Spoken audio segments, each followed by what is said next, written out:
Bonjour à toutes et à tous et bienvenue pour cette 19e émission de Radio Mortimer. Cette fois-ci, nous avons la chance de tourner dans un lieu qui détonne dans le paysage théâtral parisien, chargé d'histoire et chargé de mémoires diverses et variées, le théâtre Déjazet. À toutes et tous qui nous écoutez, Radio Mortimer est toujours le rendez-vous de passionnés de théâtre qui se réunissent chaque mois pour parler et débattre des spectacles qu'ils ont vus, le tout dans une ambiance chaleureuse qui voyage depuis notre micro pour venir se loger avec douceur dans votre oreille frémissante. J'en profite pour vous rappeler que nous sommes disponibles à tout moment sur vos dispositifs électroniques portables via les internets sur YouTube. Parmi nos camarades de ce soir, on retrouve Théâtre Côté Cœur. Bonsoir. Quatrième Mur. Bonsoir. Théâtrel. Bonsoir. Aparté. Bonsoir. Le Galopin. Bonsoir. Titi Katiam. Bonsoir. Nouvelle Claque. Bonsoir. Et Roger 42. Bonsoir. Ils sont présents pour nous parler de ce qui a mis de la chaleur dans leur cœur, mais aussi de ce qui les a complètement refroidis. Ce mois-ci, nous nous attarderons sur Fanny et Alexandre, mis en scène par Julie Deliquet à la Comédie Française. J'ai pris mon père sur mes épaules d'Arnaud Meunier au Théâtre du Rond-Point. Rabbit Hole de David Lindsay Habert, mis en scène par Claudia Stavisky au Théâtre des Bouffes Parisiens. Et enfin, du Misanthrope de Peter Stein et de La Perruque de Lambert Wilson que vous pourrez retrouver au Théâtre Libre. Nous allons commencer avec la première pièce débattue de ce soir, Fanny et Alexandre, mis en scène de Julie Deliquet. Donc la nouvelle création du français est présentée dans la salle Richelieu dans une mise en scène de Julie Deliquet qui, après un Vania fort remarqué, propose ici de faire rentrer Bergman dans le répertoire avec ce matériau protéiforme, œuvre testamentaire de l'artiste, d'abord un ouvrage, puis adapté à la télévision et au cinéma. Elle invite alors les interprètes au grand banquet de Noël des Ekdal. Oscar, le fils d'Helena Ekdal, a pris la relève de sa mère à la direction du théâtre. Après sa mort précipitée, son épouse Émilie, également actrice, semble retrouver en la personne de l'évêque luthérien Edvard Vergerus une voix à même de redonner du sens à son existence. Dès lors, sa vie et celle de ses deux enfants, Fanny et Alexandre, sombrent sous l'emprise de la violence spirituelle de cet homme sanguin. Donc je cite un tweet de Philippe Meyer qui dit sur les réseaux sociaux « Les applaudissements qui saluent Fanny et Alexandre dans la mise en scène de Julie Deliquet à la Comédie Française ont une intensité rare, celle qui vient de ce que l'on peut espérer de mieux d'un spectacle, être surpris. » Pour en débattre avec nous ce soir, Théâtrel, Quatrième Mur et Théâtre Côté Cœur. Je laisse la parole à Théâtre Côté Cœur. Est-ce que vous êtes d'accord avec le tweet de Philippe Meyer? Tout à fait. C'est un pur bonheur que ce spectacle. Une surprise, oui. Personnellement, je ne suis pas très fan de Bergman. C'est un univers qui est un peu compliqué, un peu sombre pour moi. Et j'avais pas mis ce spectacle sur mon abonnement. À la faveur des retours très positifs et d'un heureux hasard, j'ai pu assister à une représentation et c'était un vrai bonheur. C'est un hymne, une déclaration d'amour au théâtre, avec deux parties très différentes. La première partie où on est dans cet univers du théâtre de la famille Ekdal, où règne la joie, la bonne humeur, la convivialité, la vie. Et ce bonheur s'arrête le jour où Oscar meurt et où le destin de ses enfants, de sa famille, de sa femme Émilie et de ses enfants Fanny et Alexandre va basculer lorsqu'elle va épouser l'évêque qui est joué magistralement par Thierry Ansys, qu'on adore détester tellement il est cruel, guindé et abject avec les enfants. Pervers, oui, enfin il a tous les défauts que peut avoir quelqu'un de malade, finalement. Et il y a une deuxième partie, donc beaucoup plus sombre, et en même temps, on est sur quelque chose qui, à la fin, va tourner vers l'optimisme, avec toute la magie du théâtre, avec ces décors qui se soulèvent, qui passent d'un espace à l'autre, et où la gaieté et la joie de vivre va finir par l'emporter. Mais alors, c'est là où je ne suis pas tout à fait d'accord. Du moins sur cette interprétation, parce que alors je trouve que c'est une pièce qui cache bien son jeu, parce qu'effectivement il y a une apparence comme ça au début, cette scène de famille, de Noël, où tout le monde est dans la joie, et du reste c'est absolument incroyable de virtuosité théâtrale. Ça, Julie Deliquet, pour les scènes de groupe, elle est absolument incroyable parce que Il y c'est a un très très naturel. dur. C'est très très dur à jouer les scènes de groupe comme ça où chacun a une petite phrase et elle le fait avec une facilité. Elle avait déjà fait ça dans Vania et je trouve que là, vraiment, c'est absolument incroyable. Mais moi, je me suis posé la question de savoir si justement la fin que tu dis être heureuse, est-ce que c'est réellement une fin heureuse ou est-ce que c'est un fantasme? On ne sait jamais dans la pièce, quand on est dans la pièce, quand on est dans le rêve, quand on est dans le jeu, quand on est dans le jeu du jeu, puisque en même temps, il y a aussi des dialogues avec le public dans le cadre de la pièce. Et il y a au tout début, il y a un moment extrêmement amusant parce que Podalides fait une introduction en disant « Ma mère ce soir est dans la salle » et tout le monde s'est retourné pour regarder si effectivement, on ne savait pas si c'était vraiment la mère de de Podalides qui était là ou pas.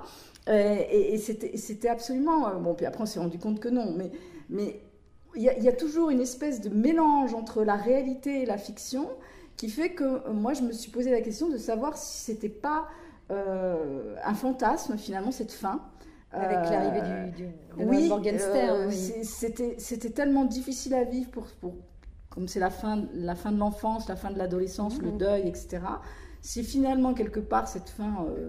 Deus ex machina, un peu sortie de nulle part, n'était pas finalement... Fantasmé, ça pourrait être... Est-ce que c'était le cas dans le film ou dans la série? Eh bien, je ne me souviens plus. Je l'ai vu il y a très très longtemps, ce film. J'ai dû le voir à la sortie, donc tu vois, ça date. Et je ne me souviens plus du tout. Mais quoi qu'il en soit, je pense que justement laisser une part de doute ou de questionnement sur est-ce que c'était réel, est-ce que c'était pas réel, ça fait partie de la magie du théâtre. C'est qu'en fait, il appartient à chaque spectateur de se faire sa propre idée selon son propre idéal ou son propre inconscient. Moi, j'ai trouvé, alors j'avais pas vu ni le film ni la série, et sincèrement, je ne connaissais pas du tout l'histoire. J'ai réservé sur le seul nom de Julie Deliquet, et puis évidemment de la Comédie Française. J'ai trouvé que le contraste entre les deux parties, la partie pleine de vie, pleine de joie, avec des décors, avec des guirlandes qui signifient la fête, et avec la deuxième partie qui est sombre, qui est totalement opaque et glaçant, avec ces décors très très monacal, je trouvais que ça c'était vraiment très brillamment mis en scène et scénographié. Les comédiens sont impeccables. Alors, dans un premier lieu, je dirais Poda, qui est extraordinaire en fait. Dès qu'il arrive, dès qu'il fait son petit discours d'introduction en avant-scène, avant même le début de la pièce, mais en fait c'est déjà le début de la pièce. Tout de suite, il arrive, il habite l'espace, on ne voit que lui, et pourtant il a cette espèce de génie, c'est-à-dire qu'il est omniprésent. On ne voit que lui, il a cette voix qui est magnifique, qui prend l'espace, et il arrive à jouer quand même, à ne pas effacer ses partenaires, et ça c'est super fort. On ne voit que lui, en même temps, il est avec eux, il prend pas trop l'ascendant sur eux, et ça c'est vraiment génial. Et dans la deuxième partie, c'est Thierry Ansys, comme tu le disais, qui est glaçant, qui est terrifiant, qui fait très très peur, et il a une espèce de présence physique qui est absolument magique. Je trouve que, bon, tout le monde et tous les autres sont aussi très bons. J'ai en revanche un petit bémol, c'est-à-dire que je trouve que sur la première partie, cette scène de vie, de joie, s'étire un peu en longueur. Au bout d'un moment, on a un peu compris.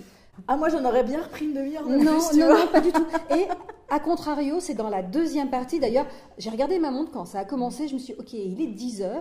En fait, ça se termine dans 1h15, mais finalement, c'est court. Et là, j'ai trouvé que la tension aurait pu arriver beaucoup plus lentement, la peur, parce qu'on arrive très vite en fait à ce retournement de situation. On comprend très vite que l'évêque et sa sœur sont des pervers, sont des êtres noirs. Et la servante, Anna Sarnica, on le comprend un peu plus tard. Mais j'ai trouvé qu'on aurait pu distiller ça beaucoup plus lentement. J'ai trouvé que ça allait trop vite, cette deuxième partie. Et j'aurais aimé avoir peur plus longtemps. J'aurais aimé me poser beaucoup plus de questions sur ces deux personnages, sur ce qu'il arrivait à Fanny, à Alexandre et à leur mère. Et moi, là, je l'aurais pris volontiers un petit peu plus. Non, mais c'est peut-être plus masochiste. C'est vrai que c'est très haché, c'est-à-dire il y a le côté pile, côté face, et c'est pas, ça dure presque 2h45. 2h45. C'est vrai que c'est déjà très très long et ça aurait été beaucoup plus difficile de faire plus long avec plus de nuances. Donc elle a pris ce parti pris de faire côté pile, côté face. Côté face, ouais. J'aurais peut-être, personnellement, j'aurais vu un côté joyeux plus court. Théâtre côté cœur, d'accord Non, moi j'ai bien aimé l'équilibre entre les deux parties, ça m'a pas du tout gêné. Moi, c'est la scène où il bat Alexandre. Oui. Bon, moi, j'ai trouvé que c'était trop long. Enfin, Toute violence est trop ouais, cette violence, c'était... Ouais, Mais on Mais comprend après- très vite qu'il est nocif. Et ce qui est intéressant aussi, enfin ce que j'ai trouvé aussi intéressant, c'est que toutes les générations que l'on a dans la pièce se retrouvent aussi dans les comédiens, dans la troupe du français, avec les jeunes qui sont conviés pour jouer Fanny et Alexandre. Et les jeunes étudiants aussi. Et les jeunes étudiants qu'on voit souvent, qui sont souvent distribués pour des petits rôles, mais qui... Ouais, ils ont beaucoup de texte. Enfin, Oui, ils par ont du rapport à texte. certains, Ouais. je trouvais ça très bien. Et il y a comme cette passation qui se fait entre Oscar et le reste de la troupe, qui se fait aussi là sur scène entre les comédiens du français, de Denis Podalides à Rebecca Marder et Jean Chevalier. Et je trouve qu'il y a cette osmose, et comme tu le dis, il y a cette qualité de travail de groupe, de troupe, qui est d'un naturel qui est absolument c'est incroyable. stupéfiant, Ouais. ouais, tout à fait. Bon, moi, je tiens juste aussi à mettre un petit peu en avant un de mes acteurs préférés du français, qui est Noam Morgenstern, qu'on voit beaucoup trop rarement, et qui, encore une fois, dans un petit rôle, Tout petit est rôle. absolument impeccable. C'est vrai, il a souvent des petits... Il est impeccable. Donc, j'attends le moment où on va lui donner un très, très, très grand rôle dans une très, très, très grande pièce au théâtre français. Ceci est un appel, Éric Ruff, si vous nous entendez. Sur cet appel du pied clairement avoué, je rappelle donc que Fanny et Alexandre de Julie Deliquet est présentée dans la salle Richelieu de la Comédie Française du 9 février au 16 juin. C'est un texte d'après Ingmar Bergman, avec dans la distribution donc Claude Mathieu, Véronique Vella, Thierry Ancis, Anne Kessler, Florence Viala, Denis Podalides, Laurence Stocker, Elsa Lepoivre, Julie Sicard, Hervé Pierre, Gilles David, Noam Morgenstern, Anna Serlinka, Dominique Blanc, Rebecca Marder, Julien Frison et Jean Chevalier. Avant toute chose, Théâtrelle voulait nous partager son coup de cœur de la soirée. Donc Théâtrelle, c'est à toi. Moi, j'ai eu un gros coup de cœur pour une pièce qui est actuellement en tournée. C'est Le jeu de l'amour et du hasard, mise en scène par Catherine Yegel.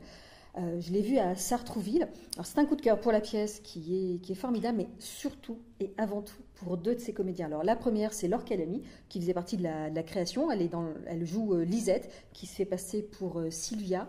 Et j'ai trouvé que Laure Calamy était candide, espiègle, naïf dans le sens où c'est une jeune servante qui est totalement dépassée par la farce qu'elle joue au prétendant de sa patronne. Elle est tout à fait hilarante dans ses paroles, dans ses mimiques, dans ses gestes, quand elle se fait passer pour une femme du monde et qu'elle tombe parce qu'elle n'arrive pas à tenir la pose. Et moi qui ne la connaissais qu'à travers la série 10%, où elle est excellente, je découvre ici une comédienne qui est vraiment faite pour les planches. Elle est merveilleuse. Et mon autre coup de cœur dans cette pièce, c'est Emmanuel Noblet qui remplace Nicolas Maury, que je n'avais pas vu dans la création. Et je trouve qu'il est absolument parfait dans son personnage.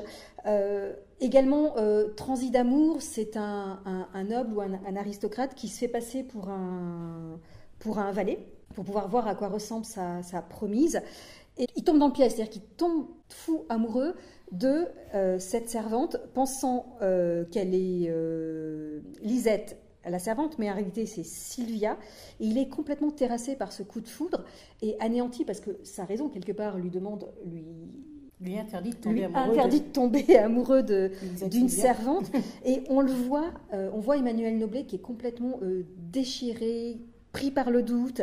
Et quand il finit par s'abandonner et se jeter aux genoux de Clotilde M, moi j'avais la chair de poule.